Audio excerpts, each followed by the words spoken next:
नमस्कार साथियों, स्वागत आप सभी का। हिंदी साहित्य की इस क्लास में हम चर्चा करेंगे आदिकालीन साहित्य के आगे रासो साहित्य की हम चर्चा करेंगे। और रासो साहित्य के बारे में किस किस भाषाविद ने क्या क्या बात कही है, क्या क्या इसकी विशेषताएं हैं, कौन कौन से इसके ग्रंथ हैं, कौन कौन से इसके मुख्य कवि हैं, उन सभी की चर्चा करेंगे। साथियों, रासो साहित्य की आज हम चर्चा करने वाले हैं। ये क्लास आप सभी के लिए, चाहे आप किसी भी प्रतियोगी परीक्षा की तैयारी कर रहे हैं या फिर आप हिंदी साहित्य पढ़ना चाह रहे हैं किसी भी स्तर के लिए, तो आपके लिए क्लास महत्वपूर्ण है। आप चैनल को सब्सक्राइब करके चैनल से निःशुल्क रूप से जुड़ सकते हैं। रासो साहित्य, जैसा कि आप सभी को पता है कि रासो शब्द, इसकी जो व्युत्पत्ति है, अर्थात जो रासो साहित्य है, इसका उद्भव किस तरीके से हुआ है, इसका जो विचार है वो अलग अलग जो भाषाविद हैं उन्होंने अलग अलग प्रकार से माना है, और उसी की हम चर्चा सबसे पहले कर लेते हैं। देखिए, सबसे पहले आचार्य रामचंद्र शुक्ल जी ने नरपति नाहले द्वारा रचित जो बीसल देव रासो में जो उल्लेखित है, निम्न पद के आधार पर रासो शब्द की उत्पत्ति रसायन शब्द से मानी है। तो इन्होंने किस शब्द से मानी है? सीधी सी बात है, रसायन शब्द से। किसने? आचार्य रामचंद्र शुक्ल ने रसायन शब्द से किसकी उत्पत्ति मानी है? रासो साहित्य की उत्पत्ति मानी है। वहीं बात करें हजारी प्रसाद द्विवेदी जी, हजारी प्रसाद द्विवेदी जी ने रासो शब्द की व्युत्पत्ति है संस्कृत के कौन से शब्द साथियों? रासक शब्द। संस्कृत का कौन सा शब्द है? संस्कृत का जो रासक शब्द है, इस रासक शब्द से रासो साहित्य की उत्पत्ति मानी है। ऐसे अलग अलग मनोविज्ञान, अलग अलग भाषाविदों ने अलग अलग चर्चा की है। बात करें हम गारसदा तासी, जिन्होंने रासो शब्द की उत्पत्ति राजसू या फिर कह दीजिए राजसूय शब्द से मानी है। कि इन्होंने गारसदा तासी ने। नरोत्तम स्वामी की बात करें तो नरोत्तम स्वामी ने रासो शब्द की उत्पत्ति रसिक शब्द से मानी है। साथियों, किससे? रसिक शब्द से मानी है। ऐसे ही अन्य जो भाषाविद है उनकी भी अपन चर्चा करते हैं। देखिए, निर्णायक मत अगर हम सभी की तुलना करें और एक जो है निर्णायक की सर्वमान्य मत क्या हो सकता है, उस पर हम चर्चा करेंगे। ये हमें याद भी रखना है।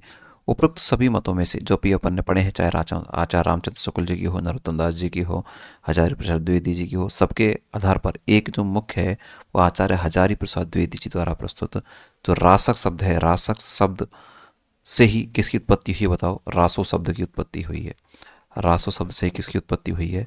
रासो शब्द, जिसे अपन रासो साहित्य के अंतर्गत या के अंतर्गत पढ़ते हैं, तो रासक शब्द की उत्पत्ति से ही, या रासो शब्द की उत्पत्ति किससे हुई है? रासक शब्द से हुई है। कुछ मुख्य विशेषताएं भी हैं किसकी, बताओ। रासो साहित्य की मुख्य विशेषताएं कौन कौन सी है? अर्थात इस साहित्य में किस किस प्रकार के ग्रंथ या किस किस प्रकार के जो लेखक हैं उनकी जो है चर्चा की गई है। देखिए, यह साहित्य, कौन सा साहित्य? रासो साहित्य मुख्यतः चारण कवियों के द्वारा रचा गया। तो पूछा जा सकता है, रासो साहित्य मुख्यतः किस कैसे कवियों के द्वारा? जो चारण कवि हैं उनके द्वारा ये रचा गया। इन रचनाओं में चारण कवियों द्वारा अपने आश्रयदाता के शौर्य, यानी कि जिनके आश्रय में ये रहते थे, उनके शौर्य एवं ऐश्वर्य का अतिशयोक्तिपूर्ण वर्णन किया गया। अर्थात इन चारण कवियों ने अपने जो राजा महाराजा थे जिनके आश्रम में रहते थे, उनका अतिशयोक्तिपूर्ण, अतिशयोक्ति से तात्पर्य है बड़ा चढ़ाकर वर्णन करना।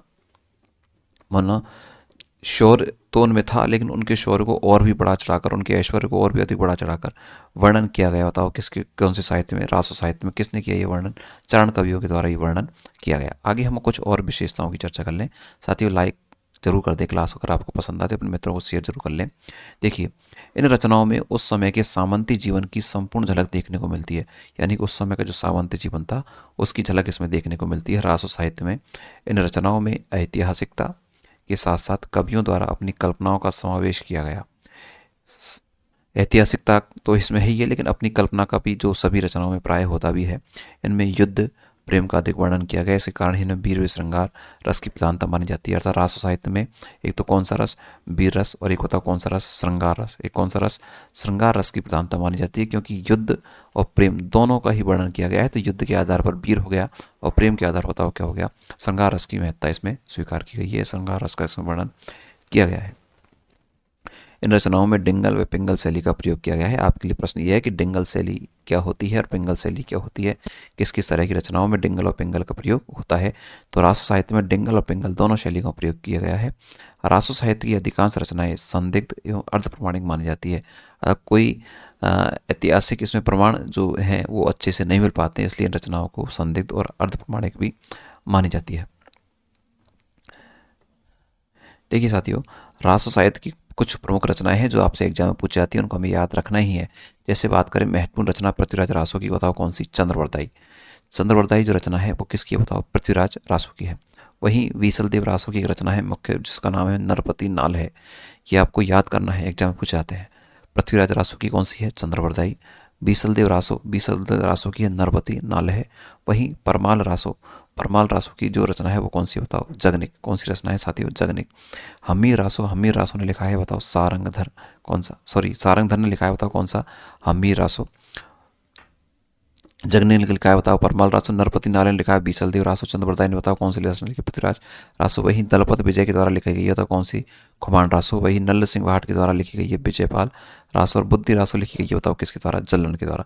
साथ ही ये रचनाएं ऐसी हैं जो रचनाएं आपसे बार बार प्रश्न इनसे पूछे जाते हैं। इनके बारे में एक एक की हम विस्तृत जानकारी करते रहेंगे। आप हमारे साथ इसी चैनल पर निश्चित रूप से जुड़ सकते हैं। संपूर्ण हिंदी साहित्य के साथ साथ में आप एजुकेशन साइकोलॉजी टीचिंग मेथड भी आप इसी चैनल से पढ़ सकते हैं। तो चैनल को सब्सक्राइब कीजिए, अपने मित्रों को शेयर कीजिए।